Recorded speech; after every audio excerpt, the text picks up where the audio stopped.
ఓం నమ శివాయ. నా గంగా వింధ్యాల సమేత నగరేశ్వర స్వామివారి దేవాలయంలో కార్తీక మాసం ఈరోజు అమావాస్య 10 గంటల దాకా ఉన్నది. నిన్నటి రోజున ఆలయంలో కోటి దీపోత్సవం అత్యంత వైభవంగా జరిగింది. తదుపరి 26 కిలోల కర్పూరంతో స్వామివారికి కర్పూర జ్యోతిని వెలిగించడం జరిగింది. అత్యంత వైభవంగా చాలామంది మహిళలు ఎంతోమంది భక్తులు అందరూ చేసి జయప్రదం చేశారు. అలాగే ఈరోజు స్వామివారికి అమావాస్య ఆఖరి రోజున కాబట్టి స్వామివారి ఉదయాన్నే పంచామృతాలతోటి విశేషమైన దివ్య ద్రవ్యాలతోటి అభిషేకము, తదుపరి బిల్వాభిషేకం అత్యంత వైభవంగా జరిగింది. ఈ యొక్క కార్యక్రమాలతోటి ఈ కార్తీక మాసం ఈ రోజుతోటి పరిసమాప్తము. రేపు ఉదయం స్వామివారికి నిత్యాభిషేకము, తదుపరి ఆకాశ దీపం ఉద్వాసన కార్యక్రమం రేపు ఉదయం ఉంటుంది.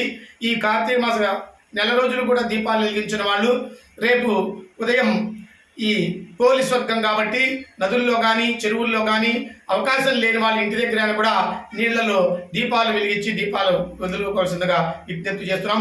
ఈ నెల రోజులు ఎవరికైతే దీపారాధనలు చేయటం కుదరలేదో వాళ్ళు రేపు ఒక్కరోజు చేసినా కూడా ఈ నెల రోజులు చేసినటువంటి ఫలితాన్ని ఆ పరదీపం ఇస్తారు. కాబట్టి రేపు ఉండేటువంటి ఈ పోలి స్వర్గ దీపాన్ని అందరూ కూడా మర్చిపోకుండా వెలిగించవలసిందిగా కోరుతున్నాం. ఓం నమ శివాయ.